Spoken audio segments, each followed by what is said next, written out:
Was good, y'all? SkyMav in the building, and today we're talking preseason hoops, preseason basketball. I know I got the naps flowing. I never have a good hair day on camera, but that's all. That's part of the resume. That's part of what I bring to the table. We talking preseason. We haven't had a full NBA season in a few years. That's why we're so excited just to see things go normally. All right, and these highlights I got going on, just background noise while I talk about what I've been watching and what I've observed during the preseason to this point. All right, so when it comes to the teams, I'm not going to really go through every single team like that. I may miss your favorite team, but I'm going to talk about stuff that's really piqued my interest, and that's, kind of woke me up because I'm not really easily impressed. I've seen so much basketball, I watched so much basketball that there's been a few things that have impressed me, and other things that's just not worth talking about until the season starts. So, to start, we're going to talk a little bit about the Charlotte Hornets and James Bouknight, just the athleticism that he's been able to bring to the table. And that's really what I've seen, for their team. I mean, it's a young team, and LaMelo, to me, in the preseason, has shown that he's still struggling a bit with that outside shot. That was a part of his game that we all knew needed improvement from year one to now, but it was solid. But he's starting to struggle to be able to create outside jumpers off the dribble. And we see that sometimes that happen in young guards, especially playmaking guards. It just has to get better. It's only his second year. He's so young, and he's going to continue to improve. And again, it's just the preseason. That's the disclaimer on this video. Everything that I'm going to talk about is just preseason, and it's mainly 1 or 2 game sample sizes. So you can't take much of it seriously, but it is stuff that, hey, maybe what I'm saying maybe ends up being important down the line. So, moving on to Memphis, the Grizzlies, Ja Morant. Now, Ja, I mean, he's continued to improve his game all the time, and really what I'm seeing in him this year, more fearless, and it's crazy to even say that for Ja Morant, who's the guy who tries to dunk on everybody every play, but the fearless ability to be able to pull up and shoot from pretty much anywhere on the floor, even though he knows that he's not a great shooter, that's the kind of stuff that's going to get the defense off balance, and that's the kind of stuff that's going to allow him to continue to attack the rim. And he's starting to show that. Steven Adams unlocks a whole new dynamic. I was down on that trade with Adams and Valanciunas. I did not think it was a good trade for Memphis because I thought Valanciunas was a better offensive player, but Steven Adams, he fits systems a little bit better. He's a better screener, a better passer in the pinch post. He's just a better IQ basketball player, I think, to this point. And Valanciunas is a little bit older, I think. But whatever the case is, I think that was a good trade, and it may be a good trade for both teams. I don't think I've seen Valanciunas play in New Orleans. I've been watching a lot of New Orleans games. I do have League Pass. I've been watching these games, but I don't get to catch every single one of them. San Antonio, their young guys continue to improve. Joshua Primo, he seems to be a good young scorer, shooter, and that's just what their team is. A lot of guards, a lot of guys who can score, a couple guys we talk about DeJounte, Derek White, who can defend a little bit too. Vassell, I mean, they have a very, very good team full of young guys. And good in terms of building blocks. They got a lot of people they can build from. And Coach Pop, I'm just giving him credit for.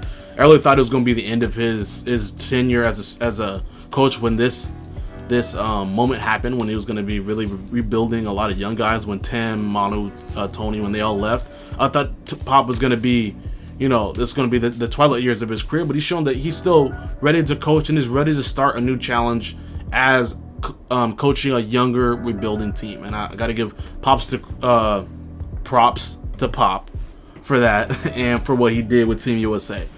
Sacramento, it's the Marvin Bagley phenomenon. He always just shows up and shows flashes of such a great player, shows flashes of why he was picked so high and picked over these great other players that you can talk about.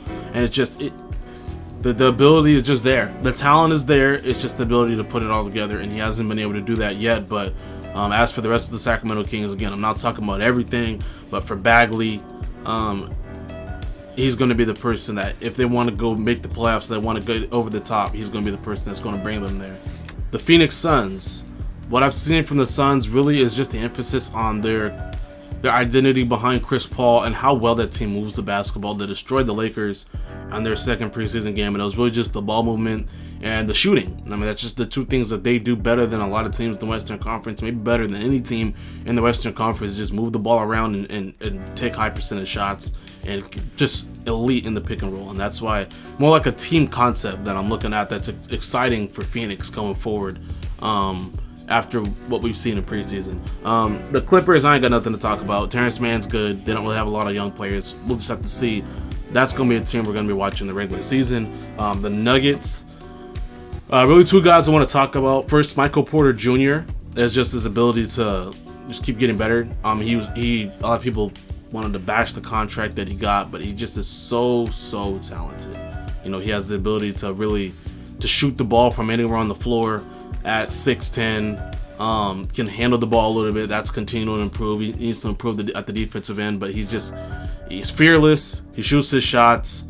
He's aggressive. He had 23 points in the first preseason game. It kind of really showed that regardless of who's on the floor, if Jamal Murray's back or not, I can really just do my thing and I can hold down a little bit of the scoring front.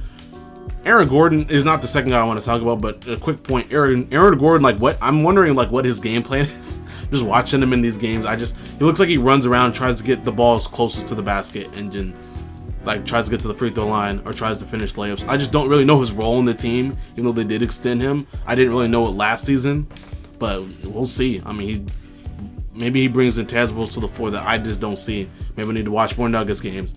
But the dude to watch on Denver, and everybody's talking about, I'm not going to talk about him too much, but that's my guy Bones Highland.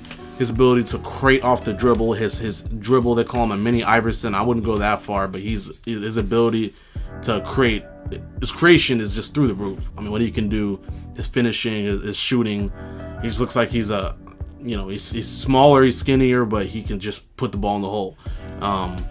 And I mean, that's what we're seeing a lot from these young guys coming in fresh out of college and ready to score, and that's good to see. As for the Pacers, I don't really have much to talk about for Indiana at all.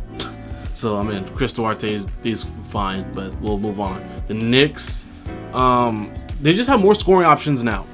Evan Fournier, now Julius Randle, helping out Julius Randle, and now Kemba Walker also in that backcourt as well. You just give yourself more opportunities to score, which was really the only issue with that team when we saw them play in the playoffs against Atlanta. They could defend. They kept the games in a low-scoring fashion. They were physical, but they just did not have enough scoring options when Julius Randle was cold like he was in that series. And now they add Kemba. You add Fournier. Now, does that hurt their defense a little bit? It does. But you paid those guys a lot of money. But looking at the product on the floor, they have a pretty solid team. And I hope that going forward, just for Knicks fans, they can see some more positivity. You continue to build on their playoff success of last year. Chicago, this is the big team that everybody wants to see just because of their free agent, their offseason acquisitions, getting Caruso, getting DeMar DeRozan, getting Lonzo Ball. We saw the speed that they were able to show in their first game. The only question to me from that team is DeMar DeRozan, and I love DeMar DeRozan. I've made in one of my videos I talked a lot about DeMar DeRozan and how I admire just his ability to score without being able to shoot a lot of threes. The only question for them is, it's not DeMar's fault, but it's can they rely on him in the half-court offense? Because this Bulls team, we saw them running and gunning, throwing alley-oops in transition. Caruso's finishing shots, Lonzo Ball's dropping dimes, but can they score in the half-court consistently against these great defensive teams, like the Utah Jazzes of the world, the LA Lakers of the world, the Clippers at times when they have Kawhi healthy? Can they score against these teams in the half court? DeRozan's a big piece to that. He's their best half court scorer. I know you want to say Zach LaVine, maybe, but those two go hand in hand, and they're going to need to show a lot more from that. Maybe Vucevic, maybe dumping it down to him in the post, but I think DeRozan's going to be a big piece to that closing games, and they're going to need that because you can score all you want, but when it comes down to those clutch time moments, you got to have somebody that can really put the ball in the hole under pressure. Talking about Washington now. Now the Wizards, I saw Kuz, I saw Trez. We saw Trez talk about, first of all, Trez talked about he had a season off with the Lakers last year. He averaged 5 less points with the Lakers than he did with the Clippers. So I don't know what that was all about. Montrez is, he's just the type of player that you it's like a black hole. You throw it to him, he's not gonna really pass it. He's gonna score most of the time, but it's like you're killing your offense by just throwing it into him every single time. He's really good on the pick and roll. He's a great rebounder, but I mean, you have to almost have a system to make for him to succeed, just because he's a 6'7" center, which is a little bizarre in today's NBA. But I love Montrez. I'm all for it. He looks good in the Wizards uniform. Kuz looks ridiculous. But I mean, that's just me clowning on Kuz. Kuz, I hope he has a good season this year. Didn't really get to see much out of him out of the first game, other than him getting shook by Jalen Green. But Kuz will be fine. I love Corey Kispert. I thought he was going to be a higher draft pick than he was. He's just such a good shooter. Maybe it was the fact that he played 4 years. People were kind of worried about his age, but he looks good. He looks solid. They started him the last night and played him with Bradley Beal and company, so he got a chance to play with the big dogs. And Aaron Holiday as well, another kind of under the radar pickup for them. Is such a good talent, such a good scorer. Just runs in that Holiday blood. So that's a great pickup for the Wizards as a backup guard. So it's interesting things to watch in Washington this season. Definitely a different team that we've seen from them over the last couple of years. The Rockets. Really two guys on the Rockets that you really need to pay attention to right now, and that's, first of all, Kevin Porter Jr. Just with his ability to score. I want to see more out of him as a playmaker, as a defender, but he can score the basketball, man. He can score. All those workouts with Chris Brickley, man, have definitely worked out, because this dude can put the ball in the hole. Along with that is, of course, the rookie of the year, in competition for rookie of the year, says he wants to win it, says he's gonna win it, Jalen Green. I love Jalen Green's ability to score. He loves that right wing, or the left wing three. He can create offense from that area. He's just really bouncy. He bounces the spots on the floor. He's really confident from, anywhere on the floor, mid-range as well. Can finish at the rim with the athleticism. The only question about him to me is his defense, but looking at the ways he can score, I know I'm not really trying to pay attention to the highlights that are going on the screen, but I'm watching him score right now, and it's just some players like the Steph Currys, Tony Parkers, the guys were so good offensively that their defense really didn't matter that much. So maybe he can become that type of player, but early in his stage of his career, I would like to see him have a little bit more resistance on the defensive end, but that's just nitpicking at this point because he's just such a good young player. The Pistons, nothing to report. No Cade Cunningham, so nobody's really been watching their preseason. I'm not gonna lie to you. The Cavs. I'll talk a little bit about the Cavs just because of the Ricky Rubio effect. And it's the effect of having a playmaking point guard with offensive weapons. And you might think the Cavs don't have offensive weapons, but they do. I mean, they have guys that could score. They have, even the rookie Evan Mobley has shown the ability to finish at the basket. And when you have a point guard like Rubio, who's not just pass first, he doesn't just make passes for the sake of making passes. He penetrates the lane, he's aggressive, and he can draw defense, and then he knows the correct pass to make. And that type of player, I was talking to my friend about it. The Cavs have never had a player like this that can make plays off the dribble and be aggressive like that since LeBron. I'm not even capping. You can go back and look at the people leading the Cavs in assists over the last 3 years since LeBron left. Rick Rubio is going to be their best playmaker they've had since LeBron. And that's a big point. And just kind of seeing, now you get to see how these young talent play with actually getting the ball in their spots. So Ricky Rubio, I think, was an under the radar pickup for a young team to build. And then also Lauri Markkanen has shown flashes of just finding his niche a little bit. I know everybody wants to talk about him, kind of getting bullied by his old team in Chicago, but he's shown some flashes in the first couple games in the preseason for Cleveland. And the guy, I'm all for any player, especially players who are, you have high expectations for. I want those guys to succeed. And Lauri Markkanen, hopefully he can get a restart in Cleveland and kind of become a different type of player than he was in Chicago, and really show that he can be healthy too. That's really one of the biggest things. Pelicans, I ain't got nothing really to say. Dallas, I ain't got really nothing to say about them either, other than Josh Green starting in the game in the preseason and not even scoring in 20 minutes. Like, dude, you're a young player and you're shooting 3 field goal attempts in 20 minutes. I don't care if Luka is shooting everything, bro. I'll get the ball off the backboard and dribble it up and shoot a shot. Like, you got to be able to show your aggressiveness if you're Josh Green. I'm sorry. That's just one point that I have to make watching that game. Utah, nothing much to say other than Jordan Clarkson takes the stupidest shots. I love Jordan Clarkson, deserves 6 Man of the Year 100%, but he takes the dumbest shots. He took 10 threes in the game against Utah. I guarantee, like, there was a point where he shot about 3 or 4 threes in a row, and he made like one, and it just looked ridiculous because he just was shooting everything. And I know there wasn't really out there anybody that was going to be able to score offensively because just the guys what the Jazz have on their roster right now in the preseason. But I mean, you can't like get a layup.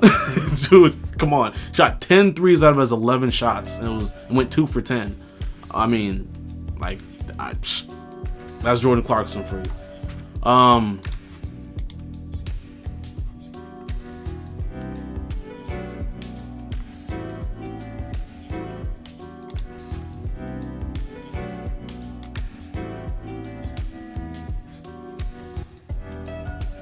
Let's talk a little Brooklyn. Brooklyn in the house.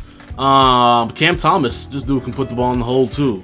Told you about these young cats just coming out of college, just fresh and ready, or just coming out of just being young, just being ready to score, ready to put the ball in the hole.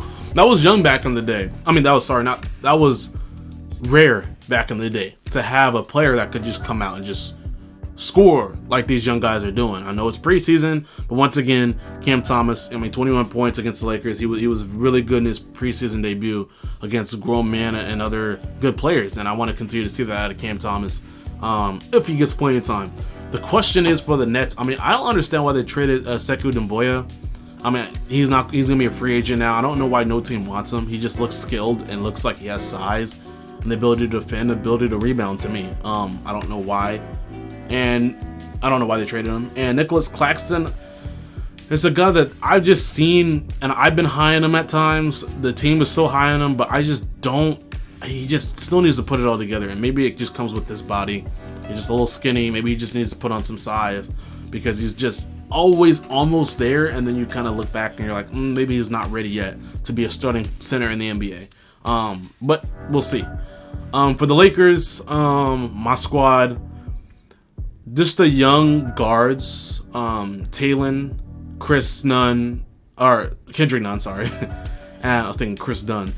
Talon, Kendrick Nunn, and Malik Monk, just the ability to score and the ability to handle the ball with those three guys is just something that on a LeBron team, I'm a basketball historian, I just don't really think LeBron's ever had three guards that were, as aggressive attacking, scoring like that. I mean, the closest I could think of is when he was with the Heat and he had Chalmers and Norris Cole, because those two guards were aggressive, but that was only two, and now he has three guards. Or if you want to put Taylor at the wing, you can now, because he's really filled out. He's always been big, but now he just seems a little more chiseled.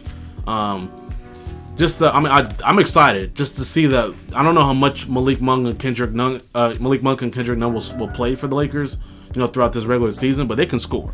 And they can score off the dribble. And that's something that this team just has not had since the Anthony Davis era, is having guards next to Edie that can score off the dribble consistently. Outside of Dennis Schroeder, which we all know just didn't work. The Warriors, Jordan Poole, really the only guy I want to talk about. Kuminga, I hope he gets well soon because I want to see him play maybe before the preseason ends. Hopefully for sure on opening night against the Lakers. Jordan Poole, I think they said they're going to start him this season until Klay comes back, and I like that. He's a young guy who just continues. You want to see guys who are numbers, get better every year. Went from 8 points to 12 points and better at efficiency, and now looking like this year he's coming into his own. Had 30 points against my hometown team in Portland, lit them up, 7 threes, and took about 2 threes from Curry land with ease. That's kind of scary when you have another guy that's shooting like Curry, starting next to Curry, and then you got the other best shooter of all time, Klay Thompson, coming off your bench. And then I just look at that team with the wings that they have. Bielitsa, Wiggins, Otto Porter, 6'8", 6'9" guys who could defend and shoot. It looks like the 2015 team. It does, and it's a little scary for the NBA. If the Warriors can get Klay healthy, they will be right there in terms of championship contending. I didn't want to believe it, but I saw them play, and they're going to be right there. Now, the defense in the backcourt with Jordan Poole and Stephen Curry, that's a different story. But scoring-wise, they're good. The Sixers, Andre Drummond, great first game in preseason. I don't know how he did in this particular game on the highlights I have here against the Raptors, but his first game, he was fantastic. 19 points, 14 rebounds, 4 blocks. He's shown that you bring on a guy like Andre Drummond to push a guy like Joel Embiid. Not that Embiid needs any more push. He's already a great player, but you have a player like that hey, not only can he push you in practice, but hey, if I'm in foul trouble in this game, if I'm banged up, if my knee's sore tonight, I got a guy behind me that I can rely on. And Andre Drummond is a reliable, very good center that's gotten a bad rap over the last couple years, but it's because he's played in Cleveland and then he played with LeBron. I mean, he played in the market where nobody was watching him to a market where everybody was watching him, and it's tough on him. But I think he performed well, and I think he's going to play even better backing up Joel Embiid in Philly. I mean, it's an upgrade to Dwight Howard, I think. I think Drummond's just a little more skilled. He may not be as disciplined as Dwight at this stage in his career, but Drummond is just a skilled player and a great rebounder, and it's a good pickup. Isaiah Joe also for Philadelphia, 18 points in 25 minutes in his first game. Just showing his ability and showing his skill. You love to see young players do that, just coming out just ready. And Philadelphia has that in Isaiah Joe. The Raptors, the team that I got featured right here, Scotty Barnes. What he's showing his energy level. He's just so energetic. He's always slapping his teammates 5. He's always, encouraging. He always got a smile on his face. That's what you need as a young player. I mean, it shows me the ability to kind of do a little bit of everything. As my guy Gary Trent scores there. 13, 9, 6, a couple blocks, a couple steals in his first game.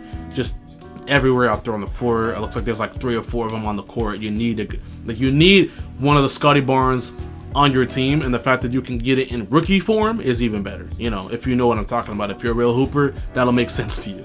And Scotty Barnes is, that's what you need for a young Raptors team that's kind of in limbo right now. You don't know if they could easily be a playoff team, but you don't know if that's going to be the case.